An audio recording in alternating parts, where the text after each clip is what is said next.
Praise lord. దేవునికి స్తోత్రం. హల్లెలూయా. ఈ సమయమందు దేవుని మాటలు మనం ఆలకిద్దాం. పరిశుద్ధ గ్రంథాన్ని తెరచి యోబు గ్రంథం 13వ అధ్యాయం 15వ వచనాన్ని చదువుకుందాం. ఇదిగో, ఆయన నన్ను చంపినను నేను ఆయన కొరకు కనిపెట్టుచున్నాను. ఆయన సన్నిధిని నా ప్రవర్తన న్యాయమని రుజువు పరుతును. ఆమేన్.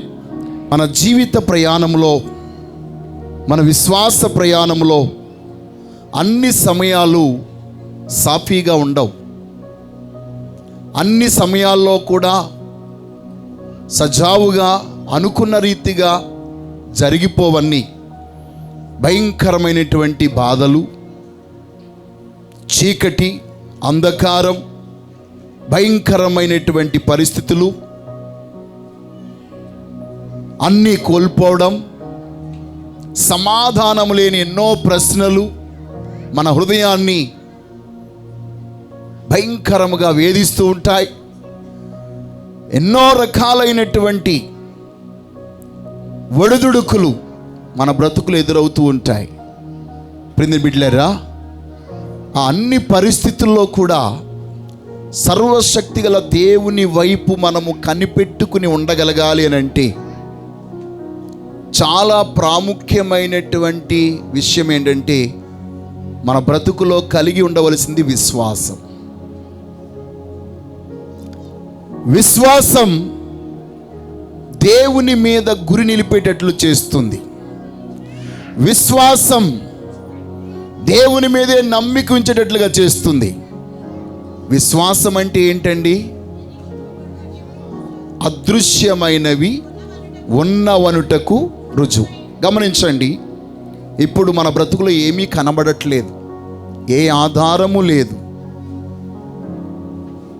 ఎలాగ మనం ధైర్యంగా ఉండగలం?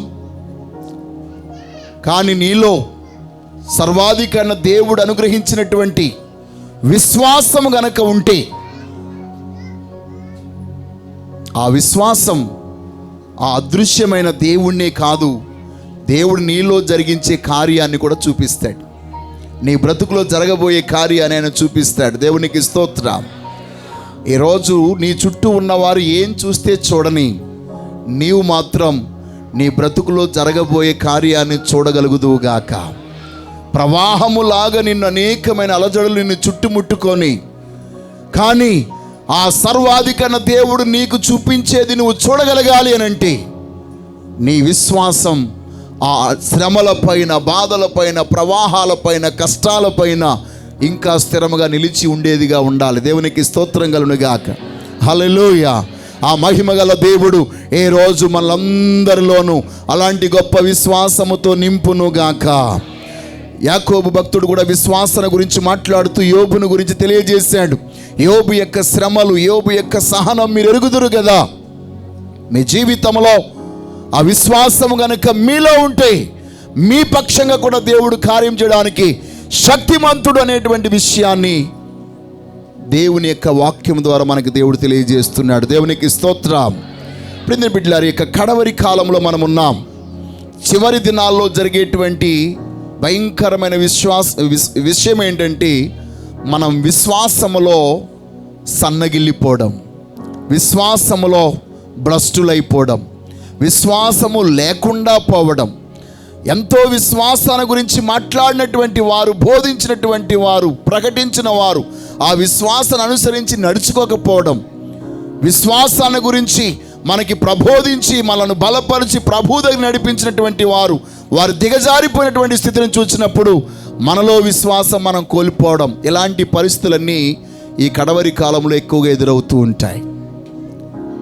ప్రియమైనటువంటి దైవజనాంగమా, ప్రభువు చాలా త్వరగా రానై ఉన్నాడు. ఆయన రాకడ సమీపంగా ఉంది. కాబట్టి ఆ గొప్ప దేవుని యొక్క రాకడ కొరకు ఎదురు చూస్తున్నటువంటి మనందరి జీవితాల్లో ఎలాంటి పరిస్థితులు వచ్చినా ఒకే ఒక తీర్మానం కలిగిన వారంగా మనం ఉండాలి. ఆయన నన్ను చంపినా నేను ఆయన కొరకే ఎదురు చూస్తాను. దేవునికి స్తోత్రం. ఎందుకో తెలుసా? దేవుడు, ఆ గొప్ప దేవుని యందు మనం విశ్వాసం ఉంచినప్పుడు మన పక్షంగా ఆయన ఏ ప్రణాళిక అయితే చేశాడో ఆ ప్రణాళిక నెరవేర్చడానికి ఒకవేళ మనల్ని చంపేసినా బ్రతికించి మరలా కార్యం చేయగలడానికి శక్తిమంతుడు. ఆమేన్. మనము ఆ యొక్క స్థాయి యొక్క విశ్వాసంలోనికి మనం ఈరోజు ఎదగాలి. దేవునికి స్తోత్రం. ప్రియమైన బిడ్డలారా, మొట్టమొదటిగా మనం చూసినట్లయితే అంధకారములో దేవుణ్ణి మనం నమ్మాలి.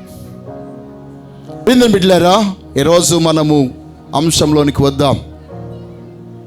గాఢాంధకారములో ఉన్న, భయంకరమైనటువంటి కటిక చీకటిలో ఉన్న, నీ ఎదుట నీవే నీ యొక్క చెయ్యే నీకు కనబడలేనటువంటి స్థితిగతుల్లో ఉన్నా, నీవు సర్వశక్తి గల జీవము గల దేవుణ్ణి నమ్మగలిగిన వ్యక్తిగా ఉంటే నిశ్చయముగా ఆ గొప్ప దేవుడు తన ఉన్నతమైన ఉనికిని నీకు కనపరుస్తాడు. దేవునికి స్తోత్రం. హల్లెలూయా. అందుకొరకే కీర్తకుడు అంటున్నాడు, నేను గాఢాంధకారపు లోయలలో సంచరించినను ఏ అపాయమునకు నేను భయపడను, నీవు నాకు తోడై ఉన్నావు. దేవునికి స్తోత్రం. ఈరోజు ఈ సత్యం మనందరము గ్రహించదుము గాక. ఇది ఏదో కేవలము కీర్తనగాడు చెప్పాడు కాబట్టో, మనం ఏదో పాట పాడాము కాబట్టో కాదు. నిశ్చయముగా ఆ మహిమ కలిగిన దేవుడు అంధకారము లాంటి పరిస్థితులు ఎదురొచ్చిన, కానరాని కటిక చీకట్లో నేను ఉన్నా, ఆ దేవుడు నాతో కూడా ఉన్నాడు, నా పక్షమందు ఉన్నాడు. వినిపిట్లారా? యోబు ఈ మాట చెప్పడం గల కారణం ఏంటి తెలుసా? దేవుడు ఎన్ని శ్రమలు తన బ్రతుకులో రావడానికి అనుమతించినా దేవుడు తన దగ్గరే ఉన్నాడని నమ్మకం యోబులో ఉంది. ఆమేన్. హల్లెలూయా. ప్రియమైన బిడ్డలారా, ఈరోజు నా జీవితంలోనికి ఆ నమ్మకం రావాలి. మనందరం ప్రభుని స్తుతిస్తున్నాం, ఆరాధిస్తున్నాం, ఆ స్థాయిలోనికి వెళ్ళలేకపోతున్నాం. ఈరోజు మన విశ్వాసం బాగుపరచబడునుగాక, అది సరిచేయబడునుగాక, అది స్థిరపరచబడునుగాక, ఆ విశ్వాసంలోనికి దేవుని యొక్క అభిషేకం వచ్చునుగాక, దేవుని వాక్యము చేత మన విశ్వాసం బలపరచబడునుగాక. ఒకప్పుడు నేను చెప్పాను, మన విశ్వాసం తైలము చేత అభిషేకించబడాలి. మన విశ్వాసం ఏం చేయబడాలట? తైలము చేత అభిషేకించబడాలి. అప్పుడు ఎలాంటి అగ్ని బాణాలు మన మీదకి వేయబడిన ఆ విశ్వాసం అనే డాలు స్ట్రాంగ్గా ఉంటుంది. దేవునికి స్తోత్రం. బలమైన దుష్టుని యొక్క ఆ సూటిపోటి మాటలు, లేకపోతే గాయపరచబడే మాటలు, బలహీనపరిచే మాటలు, కృంగిపోజేసే మాటలు, ఇవేవి కూడా మనల్ని బలహీనలు చేయలేవట. వాడు ఎంతగా మనల్ని కృంగదీసినా అంతగా మనం లేస్తాం. దేవునికి స్తోత్రం కలుగును గాక. ఈరోజు మీ అందరికీ విశ్వాసం అనే కవచము కప్పబడును గాక, విశ్వాసం అనే మీ ఢాలు స్థిరపరచబడును గాక. ఈరోజు మీ విశ్వాసపు నేత్రము తెరవబడును గాక. మనము విశ్వాసము చేత నడపబడిన వారమే కానీ వెలుచూపు చేత నడిచిన వారము కాదు. విశ్వాసము లేనటువంటి వాడు ఎవరు ఎలా నడిపిస్తే అలాగ వెళ్ళిపోతాడు. కానీ మనం విశ్వాసముతో కూడా ఏం చేయాలి? నడవాలి. అపోస్తలుడైన పౌలు ఆ మాట చెప్తున్నాడు. కొరింథీయులకు రాసిన 2వ పత్రిక 5వ అధ్యాయంలో మనం చూసినట్లయితే, మనము వెలుచూపు వలన కాక, 6వ వచనంలో మాట చూస్తాం, వెలుచూపు వలన కాక విశ్వాసము వలనని నడుచుకొనుచున్నాము అని అంటున్నాడు. ప్రియమైన బిడ్డలారా, ఈరోజు మీ చూపు మార్చబడునుగాక. చూపు అంటే ఏంటి? మనం అనుకుంటాం కన్నే అనుకుంటున్నా. కాదు. మన జీవిత విధానం, మన పద్ధతి, మన ప్రవర్తన విధానం అన్నీ మారాలి. దేవునికి స్తోత్రం. హల్లెలూయా. ఒక కంటి చూపు వాని యొక్క ప్రవర్తన నిర్ణయిస్తుంది, తన జీవన విధానాన్ని నిర్ణయిస్తుంది. ఈరోజు మన చూపు విధానం మార్చబడునుగాక. ఎప్పుడైతే నీ జీవితంలో చీకటిలో కూడా నువ్వు నమ్ముతావో, అందు భక్తుడు అంటున్నాడు 50వ అధ్యాయం 10వ వచనంలో చూడండి, యెషయా గ్రంథము, యెహోవాకు భయపడి ఆయన సేవకుని మాట వినివాడు ఎవడు? వెలుగు లేకయే చీకటిలో నడుచువాడు యెహోవా నామమును ఆశ్రయించి తన దేవుని నమ్ముకొనవలెను. ఆమేన్, హల్లెలూయా. అంటున్నాడు కదా, మీలో యెహోవాకు భయపడి ఆయన సేవకుని మాట వినివాడెవడు? Question mark. వెలుగు లేకయే చీకటిలో నడుచువాడు యెహోవా నామమును ఆశ్రయించి తన దేవుని నమ్ముకొనవలెను. ఎప్పుడైతే మన జీవితంలో చీకటిలో అంధకారంలో ఉంటున్నామో 2 విషయాలు మనం చేయాలట. ఒకటి, దేవుని యందు మనం ఏం చేయాలట? భయభక్తులు కలిగిన వారమై ఆయన సేవకుని మాట విన్నట్లయితే, అంధకారంలో ఒకవేళ ఉన్నా, చీకటిలో ఒకవేళ ఉన్నా, దేవా ఇదిగో నీవు అంధకారంలో కూడా తోడై ఉండు వాడవని మా దైవజనుడు చెప్పాడు, మా సేవకుడు చెప్పాడయ్యా, నీవు ఈ దినాన మాకు నువ్వు తోడుగా ఉండు అని మనము ఆ గొప్ప దేవుని యందు మన విశ్వాసముతో ఈ మాట పలకగలిగితే, దేవుని వాక్యమే చెప్తుంది కదా, ఎవరైతే దేవుని యందు భయభక్తులు కలిగి ఉన్నారో, ఎవరైతే ఆయన సేవకుని మాట వింటాడో, వాడు అంధకారపు చీకటిలో ఉన్నా దేవుణ్ణి ఆశ్రయించినప్పుడు, దేవుని నమ్మినప్పుడు ఆ మహిమగల దేవుడు తన ఉన్నతమైన ప్రత్యక్షత అనుగ్రహింపజేస్తాడు. దేవునికి స్తోత్రం, హల్లెలూయా, హల్లెలూయా. కాబట్టి ఈ యొక్క దినాన మనలో ఉన్న చీకటి తొలగిపోవడానికి చుట్టూ అగ్నిని పెట్టుకోకూడదట, అగ్ని కొలిమిని పెట్టుకోకూడదట. మనం అది కాదు చేయవలసింది. సర్వశక్తి గల జీవముగల దేవుని యందు నమ్మిక ఇస్తే చాలు, మన బ్రతుకు వెలుగుతుంది. దేవునికి స్తోత్రం. నీ చుట్టూ పెద్ద పెద్ద మంటలు వేసుకున్నా నీ బ్రతుకులో ఉన్న చీకటిని ఎవరు తీసివేయలేరు. కానీ నీ హృదయంలో జీవముగల దేవుని యొక్క చిన్న మాట నీ అంధకారంలో ఉన్నటువంటి ప్రతి దాన్ని తొలగించి దేవుని యొక్క మహా వెలుగు నీకు ప్రకాశింపజేస్తుంది. దేవునికి స్తోత్రం, హల్లెలూయా. కాబట్టి అంధకారపు చీకటిలో కూడా దేవుని మీదే మనం నమ్ముకున్న వారంగా ఉండాలి. దేవునికి స్తోత్రం. రెండవదిగా మనం చూసినట్లయితే, ఏ బాధ, ఏ వేదన మన బ్రతుకులో దేవుని ఉద్దేశాన్ని నెరవేర్చకుండా ఆపలేవు. ఆమేన్. నమ్మిన వారు 2 చేతులు పైకెత్తి నాతో పాటు ఆమేన్ చెప్పండి. ఎంత బాధ రాని, ఎంత శ్రమ రాని, దేవుడు నీ ఎడల ఉద్దేశించిన ఉద్దేశాలు, నీ ఎడల ఆయన కలిగి ఉన్న ప్రణాళికలు అవి ఏవియో ఆపలేవు. ఆయన శక్తి అంత గొప్పది. మన బాధకు, మన శ్రమకు, మన కష్టానికి మించినటువంటి ఆ మహిమగల దేవుని యొక్క ప్రణాళిక ఏ రోజు నువ్వు విశ్వసించినట్లయితే నిశ్చయముగా అద్భుతాన్ని నువ్వు చూస్తావు. దేవునికి స్తోత్రం, హల్లెలూయా, హల్లెలూయా. కాబట్టి ఈరోజు ఆ గొప్ప దేవుని యొక్క ఉన్నతమైనటువంటి ఉద్దేశం మన బ్రతుకులో నెరవేర్చబడాలంటే ఏంటి ఆయన ఉద్దేశం? మనందరము కూడా ఆయన రాకడలో ఆయనతో పాటు ఏలుబడి చేసే వారంగా ఉండాలి, పరిపాలించే వారంగా ఉండాలి. ఆ గొప్ప దేవుణ్ణి మనము ఆరాధించే వారముగా ఉండాలి, సేవించే వారముగా ఉండాలి, స్తుతించే వారముగా ఉండాలి. కాబట్టి ఈ యొక్క దినాన ప్రియమైనటువంటి దైవ జనాంగమా, మన బ్రతుకులో ఎంతటి బాధ రాని, ఎంతటి శ్రమ రాని, ఎంతటి వేదన కలగని ఆయన తన ఉద్దేశం మన ఎడల నెరవేరుస్తాడు. దేవునికి స్తోత్రం. చూడండి, పరిశుద్ధ గ్రంథంలో మనం చూసినట్లయితే తిమోతికి రాసిన 2వ పత్రిక 2వ అధ్యాయం 12వ వచనం.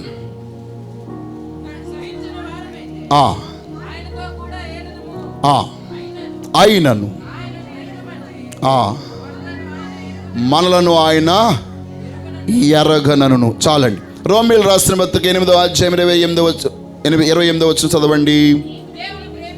దేవుని ప్రేమించు వారికి, అనగా ఆయన సంకల్పము చొప్పున పిలువబడిన వారికి మేలు కలుగుటకై సమస్తమును సమకూడి జరుగుచున్నవని ఎరుగుదుము. దేవునికి స్తోత్రం. అంటే క్రికెట్ పుట్టినోట్లు అంటాడు, మేలు కలుగుటకై దేవుడు సమస్తమును సమకూర్చి జరిగించుచున్నాడు. ఆమేన్. అంటే మన జీవితంలో దేవుడు బాధను, దుఃఖాన్ని, కష్టాన్ని, నష్టాన్ని, కన్నీటిని మేలుగా మార్చడానికి శక్తిమంతుడు. దేవునికి స్తోత్రం. మన బ్రతుకులో ఇప్పటి వరకు కలిగిన బాధలన్నీ నా బాధలు నా మేలు కొరకే జరిగాయని చెప్పడానికి దేవుడు శక్తిమంతుడిగా ఉన్నాడు. నీ బ్రతుకులు ఎదురయ్యే ప్రతి పరిస్థితులను మార్చడానికి దేవుడు శక్తిమంతుడు. కాబట్టి ఆయన సంకల్పము చొప్పున పిలువబడిన వారందరి బ్రతుకులలో ఎన్ని శ్రమలు వచ్చినా, ఎన్ని బాధలు వచ్చినా నీవు దేవుణ్ణి ప్రేమిస్తున్నావు. చూడు, ప్రభువు మనందరి దగ్గర నుంచి కోరుకున్నది ఏంటండి? ఆయన ఎడల నీకున్న ప్రేమ.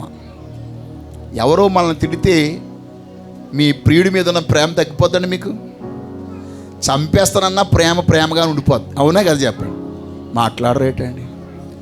ప్రియుడిని ప్రేయసిని అడిగితే మొదటి ప్రేమ చూడాలి. ఎప్పుడు పాతకెళ్ళిపోయిన ప్రేమ వద్దులేండి, అవి ఎప్పుడు చంపేస్తారో మాకు మంచిది అంటారు వాళ్ళు. కానీ ప్రారంభంలో చూడాలి, వాళ్ళు ప్రేమ మొదలుపెట్టినప్పుడు చూడాలి. అరే నేను చంపి నేను చచ్చిపోయినా సరే ప్రేమిస్తానంట. కానీ ఒక నెల, ఒక 2 నెలలు, ఒక సంవత్సరం అయిన తర్వాత ఆ ప్రేమ మీద ఏమైపోయింది? విరక్తి పుట్టేసింది. ఆ ప్రేమ వద్దు, దోమ వద్దు. ఇప్పుడు దేవునికి స్తోత్రం. అలాంటి ప్రేమ గురించి ఇక్కడ ప్రభు చెప్పట్లేదు. నిజముగా ఎంత కష్టం వచ్చినా, ఎంత శ్రమ వచ్చినా, ఎన్ని రకాలుగా నిందలు వచ్చినా, కొంతమంది చూడండి, భర్త ప్రభు దగ్గరికి వెళ్ళొద్దు అంటాడు, ప్రార్థన చేయండి. కొడుకులు చాలా వ్యతిరేకత కలిగిస్తూ ఉంటారు, అలాగే అత్తమామలు వ్యతిరేకత కలిగిస్తూ ఉంటారు, ఇరుగు పొరుగు వారు వ్యతిరేకత కలిగిస్తూ ఉంటారు. చాలామంది మనం ప్రభువుని నమ్ముకున్నామని వారి ఫంక్షన్లకి పిలవరు, వాళ్ళు కోరుకున్నట్టుగా మనం అలంకరించుకోలేదని వారు మనల్ని ఎప్పుడు దూరంగా పెడుతూ ఉంటారు. ఇవన్నీ కూడా ప్రభు ప్రేమ నుండి మిమ్మల్ని దూరం చేయకుండా ఆ ప్రభు కొరకు అన్ని త్యాగం చేస్తూ వచ్చారు. చూశారు? ఆ ప్రభు కొరకు అన్ని సహించుకుంటూ వచ్చారు. చూశారు? వారనే సూటిపోటి మాటలు, మిమ్మల్ని చూసే విధానం ఏదో తప్పు చేసినట్టే మనల్ని చూస్తూ ఉంటారు కదా. అదంతా మనల్ని బాధిస్తున్నటువంటి విషయం నీకు తెలియకపోవచ్చేమో, కానీ నీవు ప్రేమించున్న ప్రభువుకి తెలుసు. హల్లెలూయా, హల్లెలూయా, హల్లెలూయా. చాలా సందర్భాలు మనం అనుకుంటుంటాం, మనం ప్రభువుని నమ్ముకున్నాక బిడ్డలందరూ మనం దూరం పెట్టేవారు, కథా కార్యక్రమంలో దూరం పెట్టేశారు, లేకపోతే నేనే ముందుండి నేనే ఇంపార్టెంట్ వాళ్ళకి, కానీ ఇప్పుడు అందరికంటే నేను లాస్ట్ అయిపోయాను అనుకుంటున్నాం కదా. అన్ని విషయాలను సహించుకుంటూ ప్రభు ప్రేమ కొరకు, ఆ ప్రేమ ఏమాత్రం తగ్గిపోకుండా నువ్వు ప్రభు కొరకు నిలబడ్డావు కదా. నిశ్చయముగా దేవుడు ఆ ప్రేమను బట్టి తన సంకల్పాన్ని నీ ఎడల నెరవేర్చడానికి ఆయన సంసిద్ధుడై ఉన్నాడు. దేవునికి స్తోత్రం. హల్లెలూయా, హల్లెలూయా. ఏది కూడా ఆయన యొక్క సంకల్పాన్ని ఆపలేదట, ఆయన ప్రణాళికను ఆపలేదు. ఆయన ఉద్దేశం ఖచ్చితంగా నెరవేర్చబడుతుంది. అప్పుడు అబ్రహాముతో దేవుడు ఏమన్నాడు? ఇస్సాకు వలనైనదే నీ సంతానము అన్నాడు. మరి అదే దేవుడు మళ్ళీ ఏం చేశాడు? ఇస్సాకుని తీసుకొచ్చి నాకు బలిచ్చి అన్నాడు. అదేంటి? ఇస్సాకు వలన నీ సంతానము అని చెప్పినటువంటి దేవుడు మళ్ళీ ఇస్సాకునే బలి ఎందుకు ఇమ్మంటున్నాడు? ప్రియమైన వారులారా, మన జీవితంలో ఒక విషయాన్ని గమనించాలి. దేవుడు మన పట్ల ఏదైనా ఒక అద్భుతం చేశాడు అని అంటే ఆ అద్భుతం మీద మనం మనసు పెట్టకూడదు, అద్భుతం చేసిన దేవుని మీద మనం మనసు పెట్టాలి. చాలా సందర్భాల్లో మన విశ్వాసములో భ్రష్టులైపోవడానికి, దిగజారిపోవడం గల కారణం ఏంటంటే, దేవుడు కార్యం చేసే వరకు మనము గోజాడి ప్రార్థన చేసి ఏదో విధంగా అద్భుతం పొందుతాం. ఆ అద్భుతం పొందిన తర్వాత దేవుడిని పక్కన పెట్టేస్తాం, ఈ అద్భుతం మీదే మనసు పెడతాం. అప్పుడు దేవుడు లేడు, అద్భుతం లేదు. కానీ దేవుని మీద మనం మనసు పెట్టిన వారంగా ఉంటే కొన్ని సందర్భాల్లో దేవుడు మనల్ని, మన ప్రేమను పరీక్షిస్తున్నాడు. అందుకొరకే అబ్రహామట అప్పటి వరకు దేవుడు అంటే ఎంతో ప్రేమ చూపించిన వాడు, ఆ ప్రేమ తగ్గి కొంచెం ఎవరి మీద ఫోకస్ పెట్టాడట? బైబిలే చెప్తుంది. ఆదికాండం 22వ అధ్యాయంలో మనం చూస్తే ప్రారంభ వచనంలో అంటాడు కదా, ఆ అబ్రహామును పరిశోధించాను. ఎట్లనగా, అబ్రహామా అని పిలవగా అతడు చిత్తము ప్రభువా అనెను. అప్పుడు ఆయన, నీకు ఒక్కడై ఉన్న నీ కుమారుని అనగా నీవు ప్రేమించు ఇస్సాకును తీసుకుని. చాలండి, దేవునికి స్తోత్రం. బిడ్డలారా, అబ్రాహాము తనకి అద్భుతమైనటువంటి కుమారుడు అనుగ్రహించబడిన దేవుని పిలుపుకి వెంటనే స్పందించాడు. అబ్రహామా అని పిలవగానే ఒకసారి పిలిచాడు, రెండుసార్లు పిలిచాడండి. కొన్ని సందర్భాల్లో మోషే మోషే అని పిలిచాడు, సమూయేలు సమూయేలు అని ముమ్మారు పిలిచాడు. ఇక్కడ చూడండి, అబ్రహామా అనగానే వెంటనే చిత్తము ప్రభువా అన్నాడు. దేవునికి స్తోత్రం. ఆయన యొక్క భక్తిలో ఏమీ తక్కువ అవ్వలేదండి, ఆయన విశ్వాసములో ఏమీ తక్కువ కాలేదు, ఆయన ఆత్మీయ జీవితము ఏమీ తగ్గిపోలేదు, కానీ ప్రేమ తగ్గిందట. దేవునికి స్తోత్రం. నేను మీ అందరూ భక్తి పరులు కాదనట్లే, విశ్వాస పరులు కాదనట్లేదు, కానీ కొన్ని సందర్భాల్లో మన బ్రతుకులు ఎదురైన కొన్ని పరిస్థితులను బట్టి దేవుని మీద కొంచెం ప్రేమ తగ్గిపోతుంది.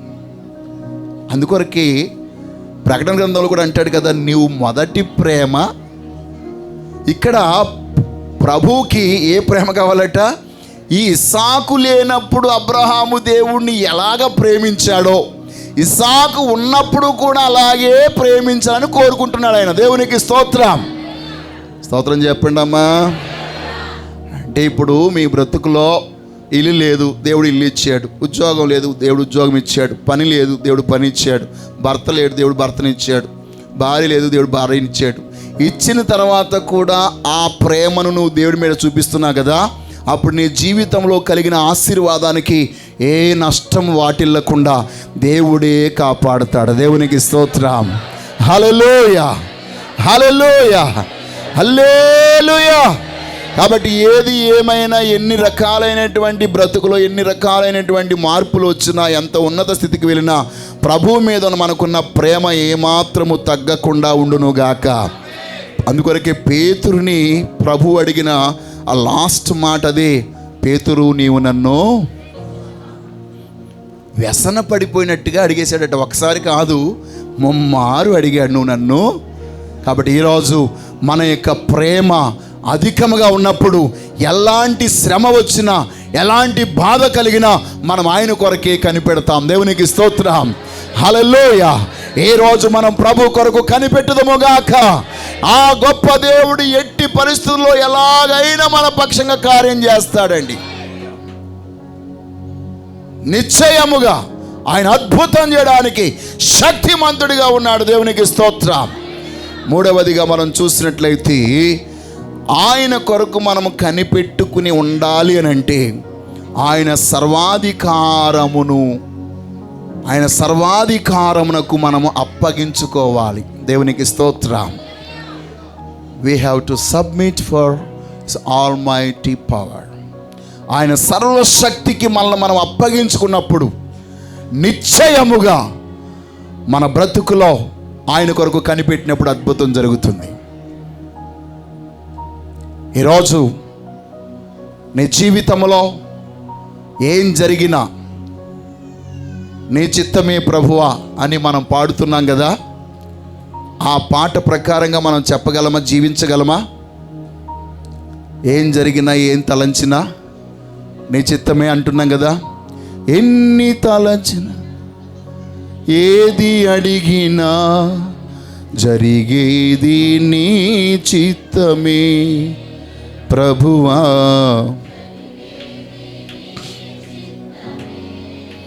నీ వాక్కుకై వేచియుంటిని,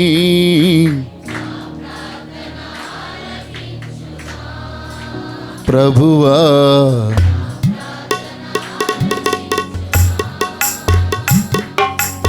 ఆపదలు నన్ను వెన్నంటియున్నా, నా కాపరి నీవై నన్నాదుకుంటివి. ఆపదలు నన్ను, నా కాపరి నీవై నన్నాదుకుంటివి.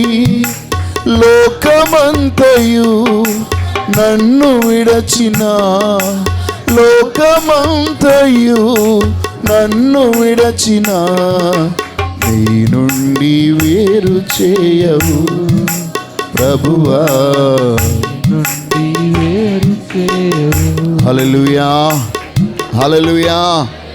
ఆ ప్రభు యొక్క ప్రేమ నుండి కానీ ఆయన సంకల్పం నుండి కానీ ఈ లోకంలో ఏది మనల్ని వేరు చేయలేదట. దేవునికి స్తోత్రం. కాబట్టి ఈరోజు ఆయన సర్వాధికారానికి మనల్ని మనం అప్పగించుకోవాలి. యోబు దేవుని యొక్క సర్వాధికారానికి అప్పగించుకున్నాడు కనుకనే తన యొక్క పెత్తనమిక అక్కడ లేదు. అందరూ అంటున్నారు, ఇంకా ఎందుకయ్యా, ఒక ప్రక్క భార్య అన్నది, ఇంకా దేవుడు దేవుడు అంటావు ఎందుకు? ఆయన్ని దూషించి, ఏంటి దేవుని దోషణ అంటే ఏంటి? దేవుడు లేడని చెప్తే చాలు దైవ దోషణే. దేవునికి స్తోత్రం.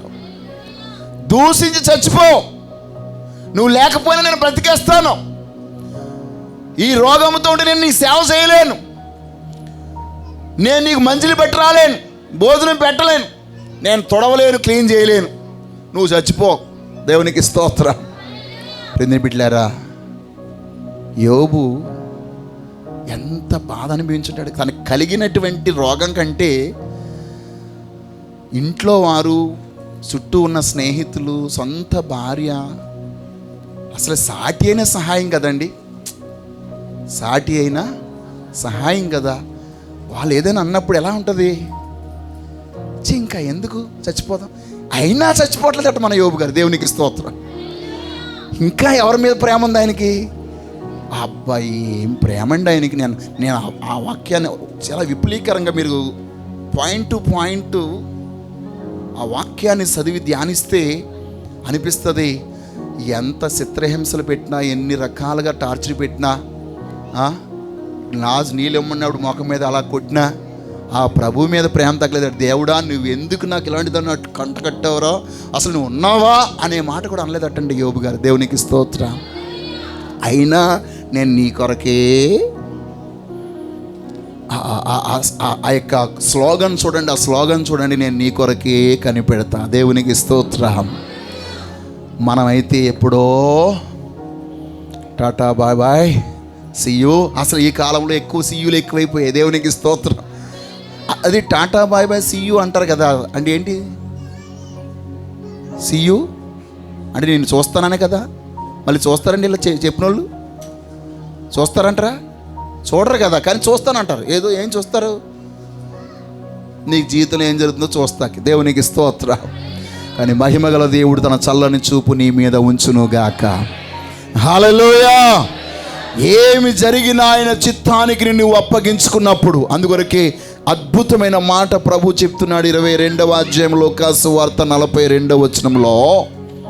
42వ వచనంలో మనం చూస్తే,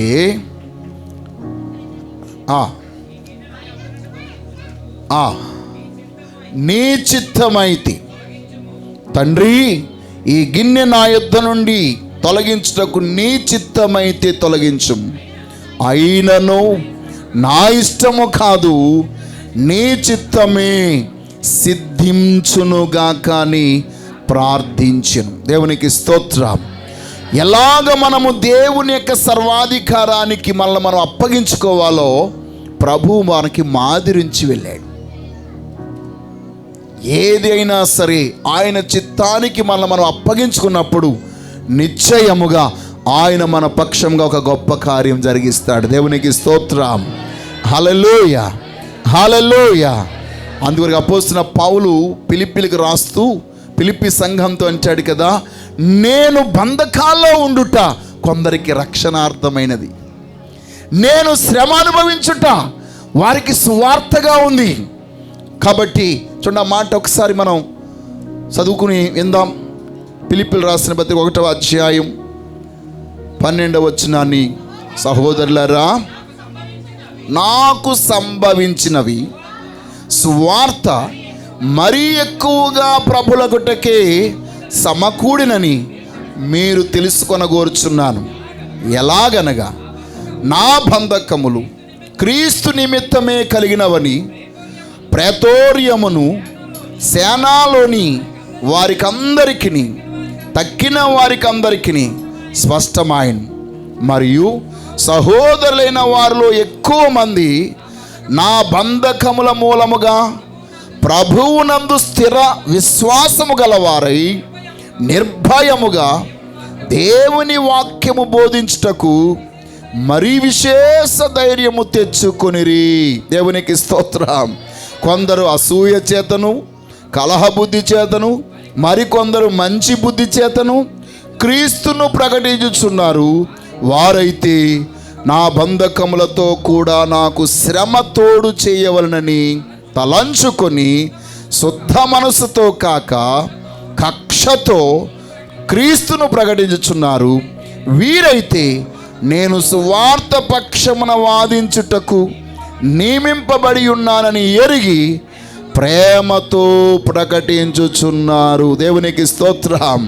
అయినానేమి మిష చేతనే గాని సత్యము చేతనే గాని ఏ విధము చేతనైనను క్రీస్తు ప్రకటింపబడుచున్నాడు. అందుకు నేను సంతోషించుచున్నాను, ఇక ముందును సంతోషింతును. దేవునికి స్తోత్రం కలుగునుగా. హల్లెలూయా. నేను బిడ్డలారా, కొన్ని సమయాల్లో మన కష్టాలు ఎదుటి వారికి ఆనందం కలిగిస్తాయట. మన బాధలు కొంతమందికి సంతోషాన్ని కలిగిస్తాయట. మనమేదో బాధలు పడుతూ ఇబ్బంది పడుతుంటే వాళ్ళకి అదొక సువార్త. మన బాధలను ప్రకటించడం వాళ్ళకి సువార్త అట. ఇక్కడ పౌలు గారు చెప్తున్నారండి. కానీ కొంతమంది విశ్వాసులు, నా శ్రమ, నా బంధకం వారి విశ్వాసాన్ని ఏం చేసింది? స్థిరపరిచి ప్రభులో స్థిరులుగా చేసింది. కాబట్టి ఏ విధము చేతనైనా ప్రభు వార్త ప్రకటించబడునుగాక. అందుకొరకు నేను ఆయన చిత్తానికి నన్ను నేనేం చేస్తున్నాను? అప్పగించుకొనుచున్నాను. బిడ్డలారా, ఏ రోజు మీ జీవితంలో కలిగే ప్రతి పరిణామం, మీ గురించి వాళ్ళు ఇలాగ అనుకున్నారు, వీళ్ళు అనుకున్నారు కదా, ఆ అనుకున్న మాటను బట్టి కూడా దేవుని వార్త ప్రకటించబడుతుందట. ఎవరికి ఆమె ఏం చెప్పట్లేదు. ఇప్పటి వరకు మన గురించి ఏవేవో అనుకుంటున్నారని చెప్పేసి మనం చాలా బాధపడుతున్నాం కదా. ఆ అనుకున్న వారందరూ, చెప్పబడినటువంటి వాళ్ళందరికీ కూడా సత్యం తెలిసినప్పుడు నిజంగా వారు మన మీద గొప్ప నమ్మకం కలిగిన వారే ఉంటారండి. అరే, ఆ సిస్టర్ అలాంటిది కాదు, ఆ సహోదరుడు అలాంటివాడు కాదు, వీరు చెప్పిన మాటలను బట్టి మనం విన్నాం. కానీ ఆమె గురించిన సత్యం విన్న తర్వాత నిజంగా ఆమె అనుసరించిన ప్రభువుని వాళ్ళు అనుసరిస్తారు. దేవునికి స్తోత్రం. వారు నమ్మినటువంటి ప్రభుని వారు నమ్ముతారు. ఆ విధంగా దేవుని కార్యం మనం చూడగలుగుతాం. దేవునికి స్తోత్రం. హల్లెలూయా, హల్లెలూయా. లాస్ట్ ఇంకా చాలా విషయాలు ఉన్నాయి, కానీ 4వదిగా మనం చూసినట్లయితే దీని బిడ్డలారా, దేవుడు యోబు గారు ఎంత వాదిస్తున్నా ఎందుకు మౌనంగా ఉన్నాడు? దేవుని యొక్క మౌనం మన జీవితంలో ఒక పరీక్ష. దేవుని యొక్క మౌనం మన బ్రతుకులో ఒక పరీక్ష. చాలా విషయాల్లో చిన్న చిన్న విషయాలు కూడా చిన్న ప్రార్థన చేస్తే వెంటనే పరిష్కారం దొరుకుతుంటుంది.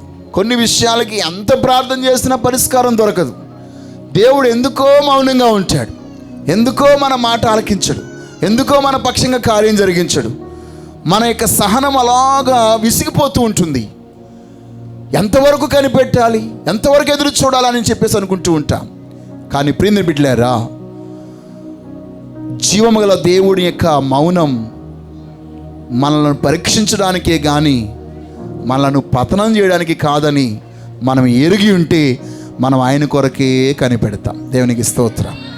అసలు ఇక్కడ యోబు నన్ను ఆయన చంపినను నేను ఆయన కొరకే కనిపెడతాను అనే మాట ఇక ఫైనల్ అండి. అది ఇట్ ఈస్ ఫైనల్.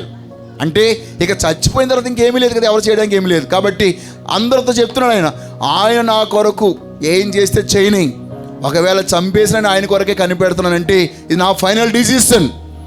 ఈ డిసిషన్లు ఎవరు కూడా మార్చడానికి లేదు అని చెప్పాడు. కనుక అందరూ ఎప్పుడు ఇతని పక్షంగా దేవుడు కార్యం చేస్తాడని ఎదురు చూస్తుంటే దేవుని యొక్క మౌనాన్ని సేధించడం కొరకు యోబు ప్రభు దగ్గర కనిపెడుతున్నాడు. నువ్వు ఎంతగా మౌనంగా ఉంటే ఉండో, నువ్వు మాట్లాడే వరకు నేను నీ దగ్గరే కనిపెడతాను. దేవునికి స్తోత్రం. నీవు ఎప్పటి వరకు కార్యం చేయకుండా ఉంటావో ఉండు. నీకు అంత పట్టుదల ఉంటే నేను అప్పటి వరకు నీ కొరకే కనిపెట్టి నీ ద్వారా కార్యం జరిగిస్తా. ఏమండి, మన ఇంట్లో కొంతమంది మొండోళ్ళు ఉంటారు. మీలో ఎంతమంది అండి కొడుకు అడగగానే ఇచ్చేసిన వాళ్ళు ఉన్నారు? చెప్పండి అమ్మా. కూతురు అడగగానే ఇచ్చేసిన వాళ్ళు ఉన్నారు. నాన్న నాకు ఇల్లు ఇష్టం, తీసేసుకోమ్మా అంటామా? నాన్న నాకు 1,00,000 రూపాయలు కావాలి, తీసుకో నాయన ఇచ్చేస్తామా? నాకు బండి కావాలని తీసేసుకో, కొనేసుకో, అప్పు చేసే అంటామా? కొంతమంది పిల్లలు 10 సంవత్సరాల నుంచి పాపం పాట పాడుతున్నారు, అయినా మీరు ఏం చేస్తున్నారండి? కొంటన్నారు. అంటున్నారా లేదా? కొన్నారా? కొంటన్నారు. టైం వాళ్ళ పాపం విసిగిపోయి ఇంక వీళ్ళు కొనరు అని డిసిషన్కి వచ్చేస్తారు. దేవునికి స్తోత్రం, హల్లెలూయా. ఏమండి, మనమే చాలా సందర్భంలో కొన్ని అడిగేటువంటి వాటికి జవాబు ప్రత్యుత్తరం మన దగ్గర లేదు కాబట్టి మౌనంగా ఉండిపోతున్నాం. మౌనంగా ఉండిపోయిన వాళ్ళు ఊరుకుంటారా? కొంతమంది మామూలుగా ఉండరండి. మనం ఇవ్వము అని ఫిక్స్ అయిపోవడం కాదు కదా, నేను చచ్చిపోయానని చెప్పినా సరే మనల్ని బ్రతికించేసి మన దగ్గర నుంచి లాగేస్తారు. దేవునికి స్తోత్రం. నువ్వు ఎందుకు ఇవ్వవో నేను చూస్తానని చెప్పేసి వాళ్ళు కూడా అలాగే టార్చ్. కొంతమంది మంచి వాళ్ళు ఉంటారు, ఒకసారి అడుగుతారు, 2 సార్లు అడుగుతారు, 3 సార్లు అడుగుతారు. కొంతమంది ఉంటారు, నీవు పడుకున్నా లేపేసి అడుగుతారు, నువ్వు వాష్రూమ్కి వెళ్ళినా వచ్చేసి తలుపు కొట్టేసి అడుగుతారు, నీవు బయటికి వెళ్ళిపోయినా అమ్మా చెప్పాను కదా, లేకపోతే నా సంగతి నీకు తెలుసు కదా, నేనేం చేస్తానో తెలుసు కదా, భయపెట్టేస్తాను, టార్చర్ పెట్టేస్తాను. చచ్చినట్టుగా ఏం చేస్తాం? వీడికి ఇవ్వను అనుకున్నది ఎక్కడో మూల దాసింది కూడా తీసి నీ గోడ విరడైపోతురా బాబు అని చెప్పి ఇచ్చేస్తాం. అవునా కదా? మీరు మౌనాన్ని విడతారు. నేను ఇక్కడ ఏం చెప్తున్నానంటే, మౌనంగా ఉన్న మనలను, చెయ్యకుండా ఉన్న మనలను వాళ్ళు ఎలాగ చేయిస్తున్నారో కదా, మనం ఎందుకు దేవుడి దగ్గర అలా ఉండట్లే? వై అంటే మనకి దేవుడు మన పిల్లల్లో నుంచి కూడా ఒక పాఠం నేర్పిస్తున్నాడు. నీ బిడ్డలకు నీవు అలాగ చేస్తున్నావు కదా, నేను నీకు తండ్రిని కదా, నీవు నా ఎడల ఎందుకు అలాగ కనిపెట్టట్లేదు? నేను నీకు కార్యం చేయకుండా ఉంటానా? ఎందుకంటే ఆయన పరలోకపు తండ్రి మరింత ప్రేమ గలవాడు కనుక ఆయన కొరకు కనిపెట్టిన వారికి ఎందుకు ఆయన కార్యము చెయ్యడు అని లోక భక్తుడు అంటాడు. దేవునికి స్తోత్రం. అమ్మా, దివారాత్రులు దేవుడు తన్ను ఏర్పరచుకున్నవారు తన్నగూర్చి మొరపెట్టుచుండగా వారికి న్యాయము తీర్చడా? ఎందుకు తీర్చడానికి? ఖచ్చితంగా తీరుస్తాడు. కాబట్టి ఈరోజు ఆ శాడిస్ట్ కొడుకు అనుకుంటున్నాం కదా, లేకపోతే సైకో కొడుకు అనుకుంటున్నాం కదా, కూతురు అనుకుంటున్నాం కదా, అలాగా ఈరోజు దేవుడి దగ్గర మనం ఉందాం. ఎట్టి పరిస్థితుల్లో ఆ విధవరాలు చూడండి, ఆ మొండోడైనా సరే ఆడికంటే మొండు దేవుడు. ఆ న్యాయాధిపతి అన్యాయస్తుడట, ఈవిడి అన్యాయస్తుడికి అన్యాయం అనిపించేలా చేశాడు. దేవునికి స్తోత్రం కలుగుగా. మామూలుగా కాదు, కళ్ళు తెరిస్తే ఈవిడే కనిపించేది, భోజనం చేద్దామని ఈవిడే కనిపించేది, నీళ్ళు తాగుదామని ఈవిడే కనిపించేది, బయటికి వెళ్తాక రథం ఎక్కడామని ఈవిడే కనిపించేది. అసలు వదలలేదు మనవాడిని. అరే బాబోయ్, ఈ గోడ ఒకసారి వదిలించేస్తే సరిపోద్రా. దేవునికి స్తోత్రం కలుగుగాక. యోబు గారు అలా ఉన్నారట. దేవునికి స్తోత్రం. ఎందుకు దేవుడు యోబు జీవితంలో అంత గొప్ప కాన్ఫిడెంట్ పెట్టుకున్నాడంటే, యోబు దేవుని మీద అంత నమ్మకం గలవాడు. దేవునికి స్తోత్రం. హల్లెలూయా, హల్లెలూయా. టైం అయిపోతుంది, నేను తొందరగా ముగించేస్తానని చెప్పి మిమ్మల్ని అందరూ రమ్మన్నాను కదా, ముగించేస్తున్నాను. ప్రియమైన బిడ్డలారా, 5వదిగా మనం చూసినట్లయితే ఈ కడవరి వరకు మనము కనిపెట్టినప్పుడు విజయం మన సొంతం అయిపోతుంది. దేవునికి స్తోత్రం. హల్లెలూయా. హెబ్రీయులకు రాసిన పత్రిక 10వ అధ్యాయం 36వ వచనం. హెబ్రీ 10:36. మీరు దేవుని చిత్తము నెరవేర్చిన వారై వాగ్దానము పొందు నిమిత్తం మీకు ఓరిమి అవసరమై ఉన్నది. దేవునికి స్తోత్రం. దేని బిడ్డలారా, మనం దేవుని చిత్తం నెరవేర్చి దేవుని వాగ్దానం పొందడం కొరకై మనం యోబు గారిలాగా ఓరిమి కలిగి ఉందాం, సహనము కలిగి ఉందాం. నిశ్చయముగా ఆ యోబు జీవితంలో పొందుకున్న విజయం మనము పొందుతాం. తాను కోల్పోయింది ఒకటైతే 2 మేలులు దేవుడు తనకు అనుగ్రహింపజేశాడు. 2 ఆశీర్వాదం దేవుడు అనుగ్రహించాడు. 2 సమాధానము, గౌరవం తనకు అనుగ్రహింపజేశాడు. ఏ రోజు నా జీవితంలో కూడా అనుగ్రహించును గాక. అందువరకే కీర్తనకారుడు 125వ కీర్తన 1వ చరణంలో అంటాడు, యెహోవా యందు నమ్మిక ఉంచువారు కదలక నిత్యమో ఎలా ఉంటారటండి? నిలుచు సియోను కొండవలే ఉందురు. దేవునికి స్తోత్రం. అంటే దేవుని కొరకు కనిపెట్టేవారు దేవుడు నివాసం చేసే కొండలాగా ఉంటారటండి. ఈరోజు మనమందరము దేవుని నివాస స్థలముగా మారుదుముగాక. దేవుని నివాస స్థలముగా నువ్వు మారాలంటే దేవుని కొరకు నువ్వు కనిపెట్టిన వ్యక్తిగా ఉండాలి. అలాంటి గొప్ప విశ్వాసం, గొప్ప నమ్మకం మీకు కలిగినప్పుడు రాకడలో మీరే ఉంటారు. ఆయన పిలిచినప్పుడు మీరే ఎత్తబడతారు. ఆయన పిలవగానే కనురెప్పపాట్లు ఆయన దగ్గరికి వెళ్ళిపోతారు. కాబట్టి అలాంటి గొప్ప నిరీక్షణతో మనందరము ప్రభు కొరకు కనిపెడుతూ దేవుని యొక్క ఆశీర్వాదాలకు వారసులుగా ఉందాం. దేవుడి మాటలను బట్టి మిమ్మల్ని అందరినీ దీవించి ఆశీర్వదించునుగాక. ఆమేన్.